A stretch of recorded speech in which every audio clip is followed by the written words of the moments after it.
Yes. Aggies win. They beat Arkansas 34-22.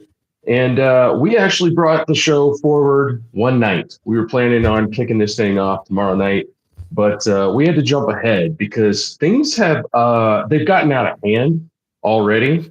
The hype Hmm. for what's coming on Saturday is so big that we decided we had to break this up into two shows, man. We had to come back and talk tonight about Arkansas, and we'll leave the rest of the week to tomorrow night. So let's start. What the hell did you see on Saturday in Jerry World from the Texas A&M Aggies?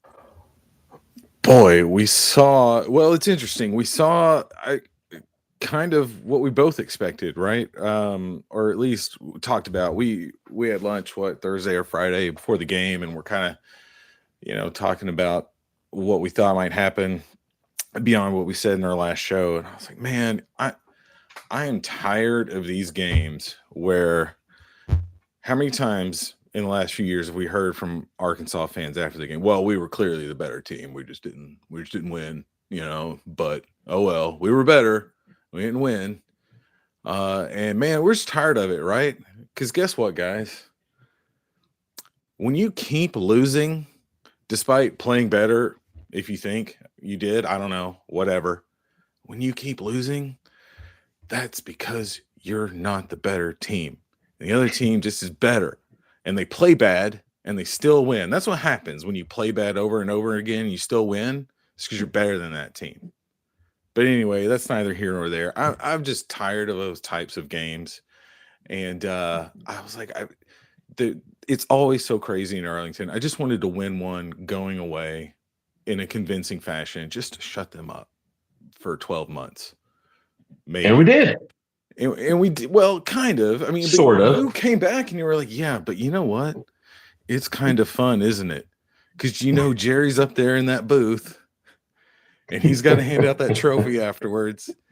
And you just know, like, he's got hope in the fourth quarter and he is tired of handing that trophy to the Aggies. He brought that series to his stadium for a reason, and it was not to hand Jimbo Fisher a trophy. And so it's kind of fun to rip their hearts out in the dumbest way possible, which has happened a lot over the last few years. And I think we kind of both got our wish. I think that's right. We did. You're right, because we stole victory from our own efforts to be defeated. Does that make sense? I hope that makes sense to people out there, because look, the score is 34-22. We had a dominant defensive performance, and we're gonna touch on that. But we made it harder on ourselves again than it needed to be. And I mentioned it this week that this team's personality is very consistently to steal from its own opportunity. And they can't handle prosperity. They can't handle, oh, things are going well, let's go step on this team's throat. And despite winning both sides of the football in the trenches, having some decent momentum, throwing the football, actually running with a decent amount of success, even early. Okay. And look, guys, SEC West football, metal on metal, getting 2 to 3 yards of carry in the first quarter, that's winning. That's winning. Okay. So don't get so frustrated at that early on in the football game. I was so encouraged when I saw that. And then to see what the defense did, we'll get into that in more detail. Like, things were good early, but the football team still, at least on the offensive side of the ball, makes things so hard on themselves. So hard. And, look, Max Johnson made some plays. They got some points on the board, but they didn't get nearly enough to completely seize momentum in that game. Yeah. They made it hard, man. Well, just like Auburn, what do we say after that game? You saw the full max, and you saw the full max again against Arkansas. Yeah, and look, we're going to talk about success, right? There were some big time plays. If this game had gone just a little bit the wrong way, like if you don't get a couple of the big plays that you got, if you don't get the pick six off the tip ball, if you don't get the punt return, this is a game in the fourth quarter. This is the same thing we've experienced over and over in Jerry World, where we had no business being in a game, and that's what we would find ourselves in. And if that had gone Arkansas's way, man, what's the storyline? What is the storyline this week of Max Johnson? Two massive turnovers. Two huge turnovers.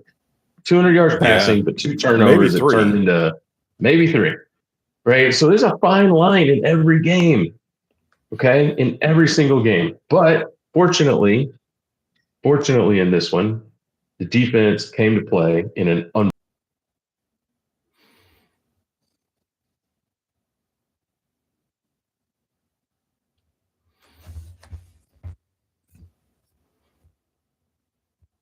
man. What in the hell to this defensive line and our linebackers? Okay, everybody.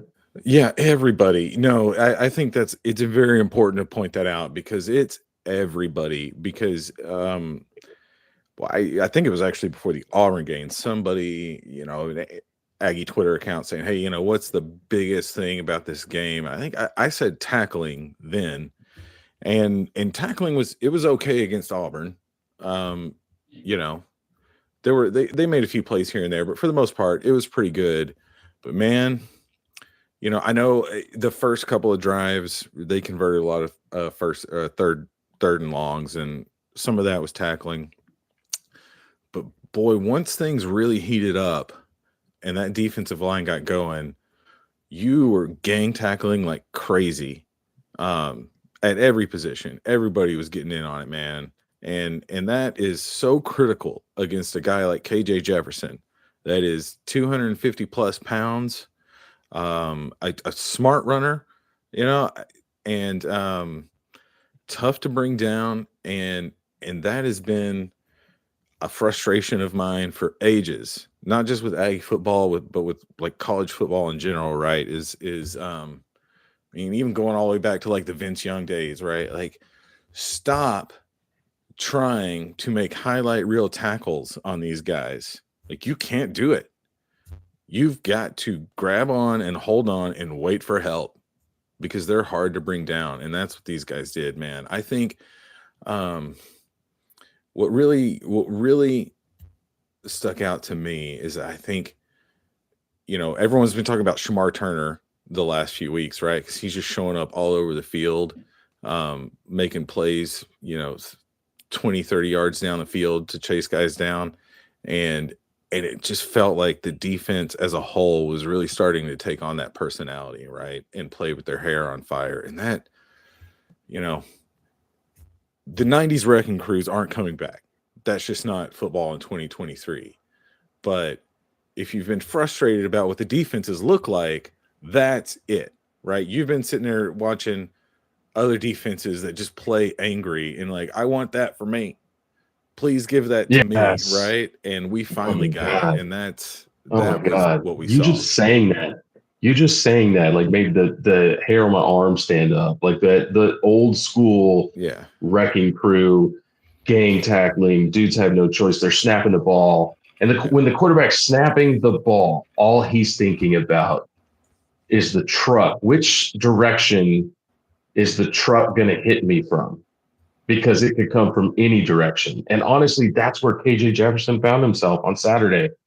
The dude was dropping back, and he's like you said, big, strong dude, used to weathering SEC West defenses, used to taking off and running. And that dude was dropping back in the pocket. And at some point, I honestly felt like he did not want to be there. He had no appetite for being there. That's what it looked like. Yeah. No, it looked like self-preservation. That's what it looked like. Yeah, it looked like RG3 in 2010 and 2011. That's what it looked like. The slump shoulder, not wanting to be there. Hey, I just have to point that out. I don't know, whenever possible, because I'm still angry about that Heisman. But anyway, yeah, that's what it looked like. He didn't want to be there anymore. Yeah. Yeah, look, it wasn't just those guys up front. Although it didn't seem to matter who they rolled out there. I mean, you're seeing guys, Overton, Scylla getting in on the action. Edger and Cooper, obviously. Even Chris Russell had a Mm-hmm. fairly decent game with some struggles early. Obviously, ended Early. up in the right place at the right time, but Yeah. struggled early, Uh-huh. but got it going. More Bryce Got it going. Anderson. Some Dude is an well-timed absolute Bryce Anderson off missile. the edge. Yeah. He's a missile, man. Dude just loves to hit people and tackle people. Yeah. Yeah, it just seemed like the whole crew was in on it. So they looked really good. That's 2 weeks in a row. They wreaked havoc on a quarterback.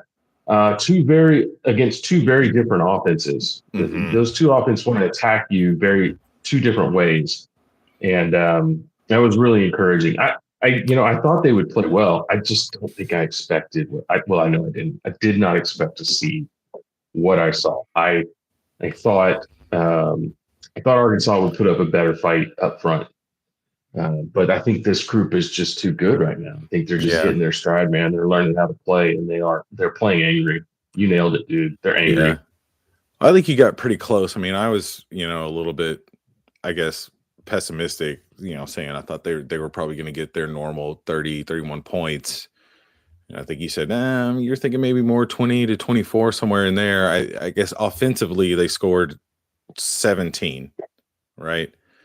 But a lot of 16. that, I guess, pessimism on my part and less so on your part, but still a little bit was just the KJ Jefferson factor, just the fact that guy's played just a lot of football. And that, we've seen how much that matters. So it was really surprising to see the defense just wear on him to the point where, like we said, it just seemed like they weren't interested anymore. Yeah, and look, they did give up some plays. Make no mistake about it. The third and longs on the first two drives, really, they got deep on us once. Look, that's going to happen. And by the way, it's going to happen this week. Mm. Okay, so everybody get ready for that. It's going to be another war. We'll talk about that tomorrow. But look, we won. We won far more against that offense than they did. So that group is really hitting their stride. But again, switching gears, we already talked about Max Johnson a little bit. But what did you think on the other side of the football, up front in the trenches and running the ball? What did you like? What did you not like? Well, I think we say it every show, I guess, but incremental improvement on the offensive line. The best performance we've seen so far this year, right? And then more Le'Veon Moss, guy really starting to figure it out, right? Get more of the snaps. I think, I hope he's the guy from here on. He continues to get more and more of the snaps, because you could tell he's a difference maker, right? I mean, I think ultimately I have higher hopes for Reuben Owens. Maybe I shouldn't, but it's obvious Le'Veon's been here longer than Reuben Owens at this point, right? But Reuben just seems a little bit more like explosive to me. But Moss he's that bell cow kind of guy, that he's just going to wear down defenses for you.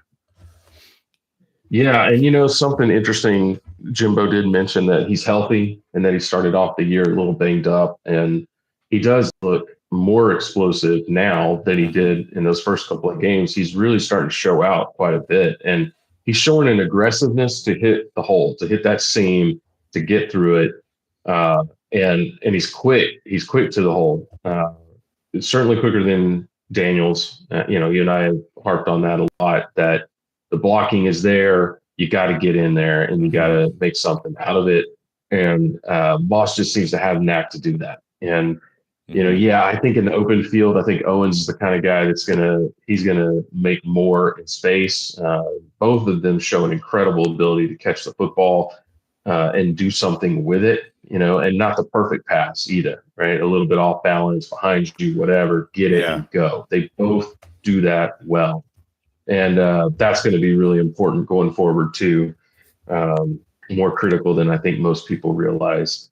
Tight ends played well. I thought they blocked well. I thought we rotated guys in on the offensive line too, and they played well. You had Crownover in there, absolutely destroying dudes a couple of times in this game, subbing out for Basantis. So, you know, I saw some stats this week. I think we retweeted them out. Trey Zune is playing out of his mind from a statistics standpoint. He's grading out almost at 100% in pass protection. Bryce Foster, the same. Has yielded like 2 pressures all season, 0 sacks. Those 2 guys are doing what they do and, doing it at a very high level.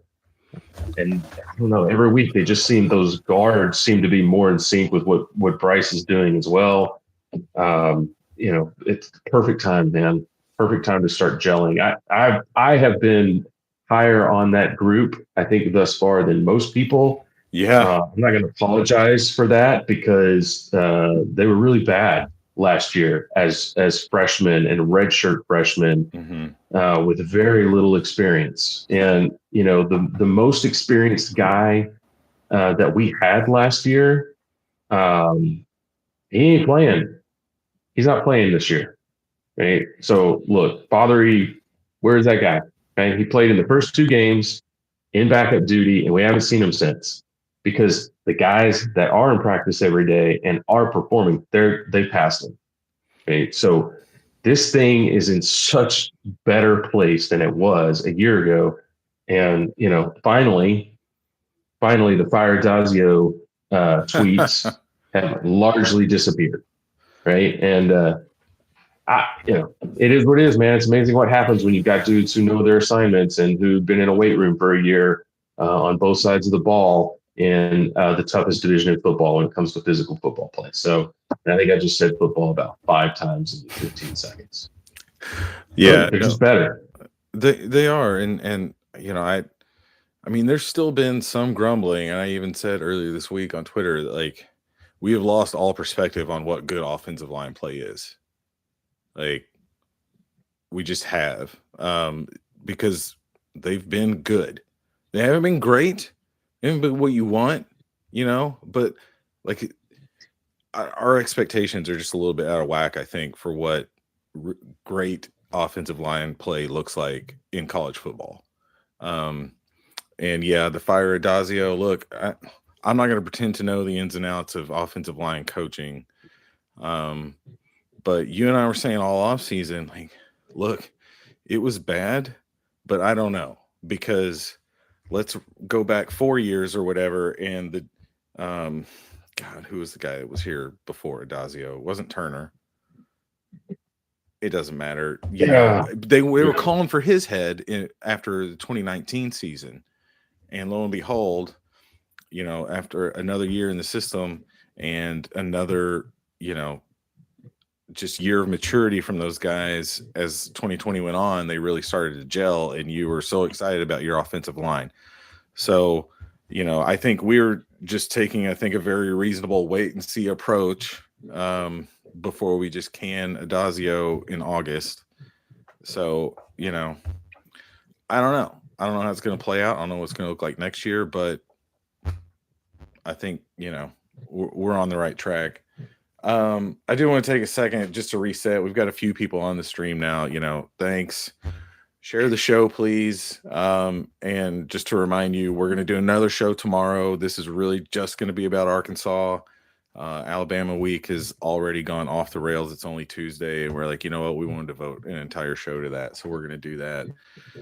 Share it out on Twitter, TextAgs, whatever you do. Let people know that you watch this Aggie football show and that you like it. And then also, Henson. Yes. Thank you, Brendan Malloy. Yeah. Yes. But also Brendan Malloy. Brian, did I use the phrase bell cow incorrectly in reference to Le'Veon Moss? No, okay, you I didn't didn't. think so. But we may be introducing Brendan to a new term, a new football term. Okay. All right. You did not use it incorrectly. Okay. Keep talking. I got to run an animal out of this room. The Oh, dog is back here. Go on. okay. Yeah. Awesome. So, Brendan, a bell cow in reference to a American football running back would be the guy that, gets most of your carries and carries, a fairly large load, right? He gets the bulk of the carries, takes the punishment, and you rely on him for consistency and all that good stuff. He's your bell cow. Um, that's also not a term exclusive to football either, I don't believe. But anyway, so yeah, now that we've so a workhorse. Yes, Brendan. He's your workhorse. Very similar. Hey, Anyway. so we did figure out it was Josh Henson. All right. Josh Henson, who took over a line with several upperclassmen and future draft picks on it, by the way, and who really struggled in year one. And then in year two, by game three, had turned that thing into an absolute elite offensive line. Mm-hmm. We tried to remind people of that multiple times last year when they screaming and yelling that Adazio had taken over a far less experienced offensive line in year one, and one that continued to suffer catastrophic injuries throughout the year. And oh, by the way, despite all of that, got that unit to perform at an extremely high level by year end. All right. So just absolutely sick of the way that we react to things, which is a preview for tomorrow night's show. Yeah. Let's not get ahead of ourselves. We might need All to right. do 3 shows this week. We might have to. Because we may. Look. I want to devote some time on this show to one guy in particular, and that is Anais Smith. Because that dude came up big on Saturday, returning to the scene of the crime where his season-ending injury occurred last year. I was actually really surprised listening to him in the post game, how emotional he was coming into this game, how much it meant to him, and listening to him talk. I think I sort of woke up to what that guy really means to this team. I think with all the star power and young players that are emerging on this team, we forget about a guy like Anais sometimes.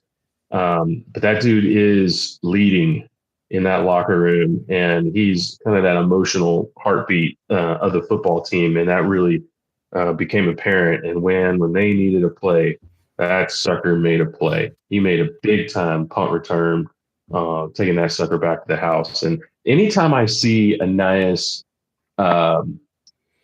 struggle fielding a football or have his back to the team, the punt coverage team, I actually don't get worried. I actually get really excited. Oh, I do.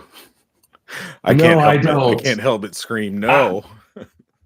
Well, there's something about that guy. Like he's so good when the coverage unit overplays their hand, right? Like where he uses their aggression against him.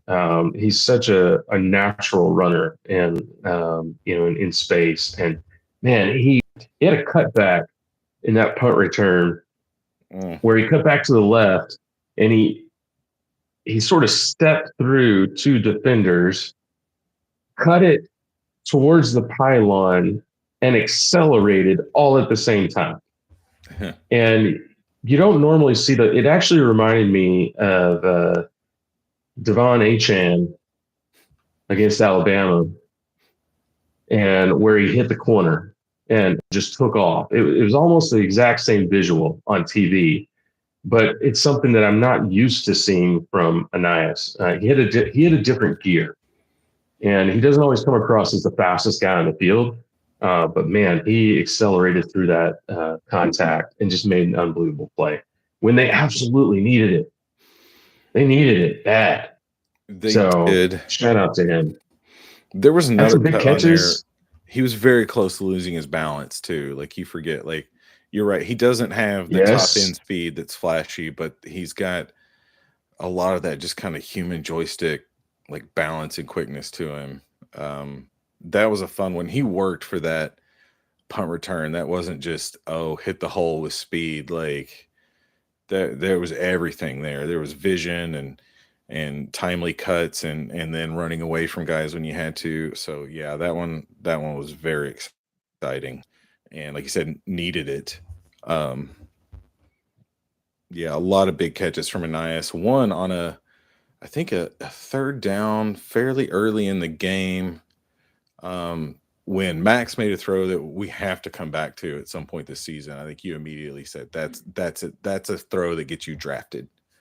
Yeah, Because Arkansas showed all kinds of pressure pre-snap. It was third and long, and you expect them to come after it, and they were showing that look, and then immediately they all buzzed out of there, and they only brought three, and you know, a guy without an NFL arm gets that ball picked because those dudes were sprinting back, trying to get into those lanes, and he whizzed it right by him, just over him, into a very tight window to Anias. That was a big play at that point in the game, I think, to really, it was. yeah. So Kept the drive going, man. It was yeah, huge.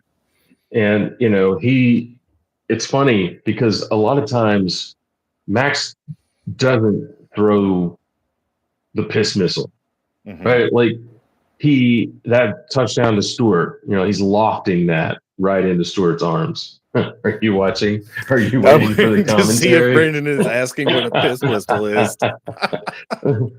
So look, man, like he plays with touch a lot, right? And an underrated part of his game, I think, is his arm strength. And we said last week, if you can protect this dude, you can pick up a blitz, you can give him just enough time, he will hurt you. That's how he's going to hurt Mhm. you. And that was a great example of that, man, to stand in there and absolutely fire a rope over the middle. The other thing he did really well, he ran really well in this game, except for the one fumble, but some very timely runs. I think he ended up with something like 80 something yards rushing in this game.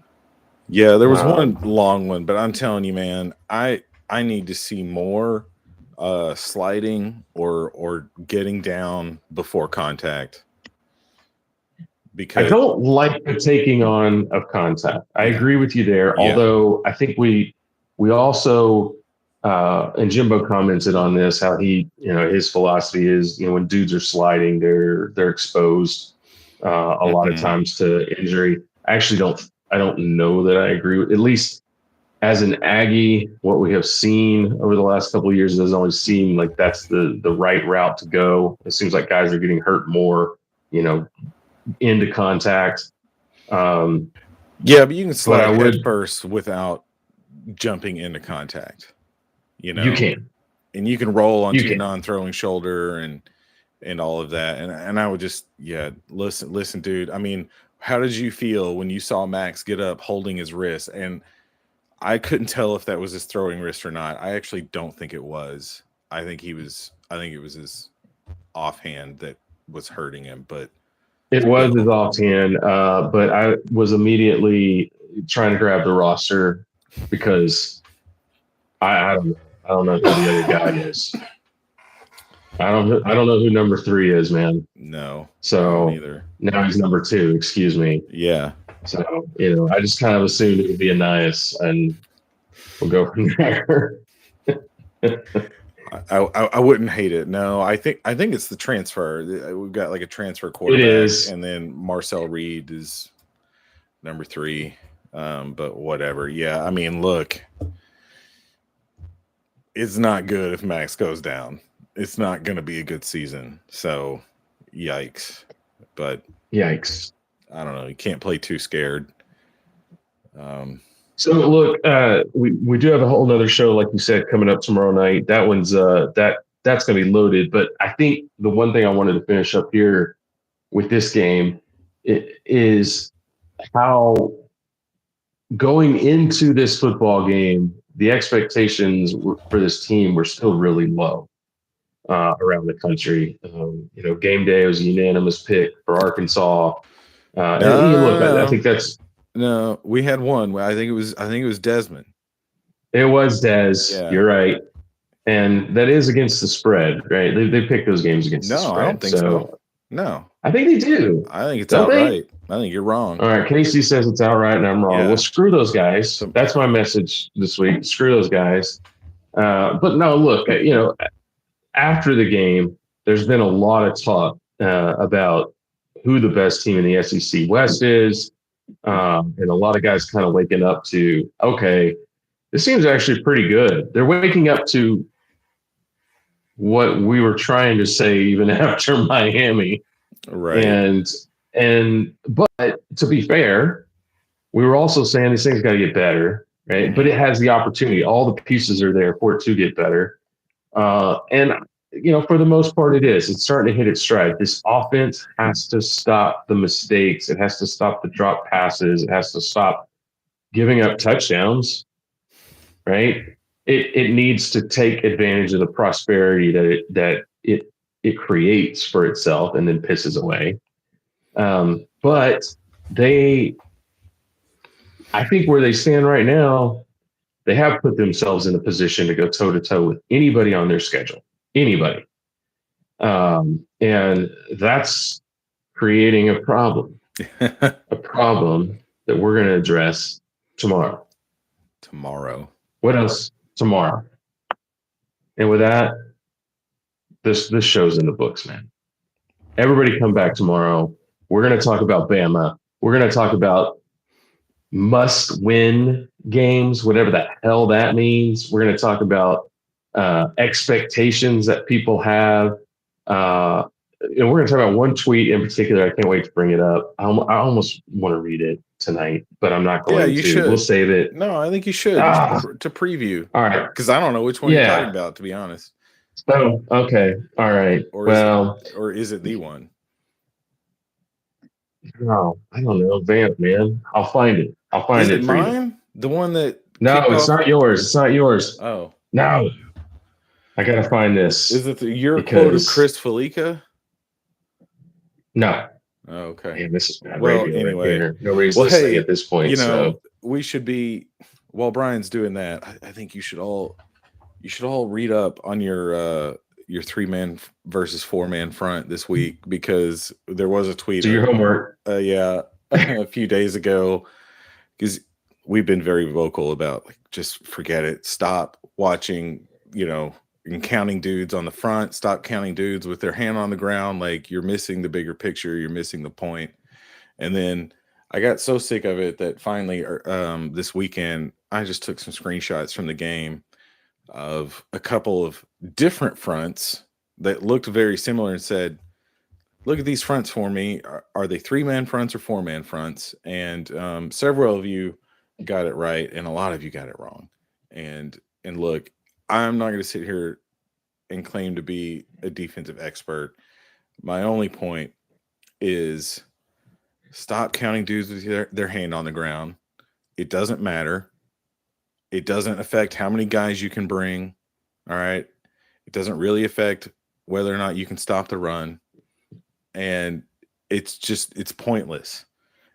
And you're going to get it wrong a lot anyway. I put out those 2 examples, and for me, they were 2 the best examples I could find of, like, okay, from what little knowledge I do have, this is clearly a 3-man front. This other one is clearly a 4-man front with one of the ends standing up.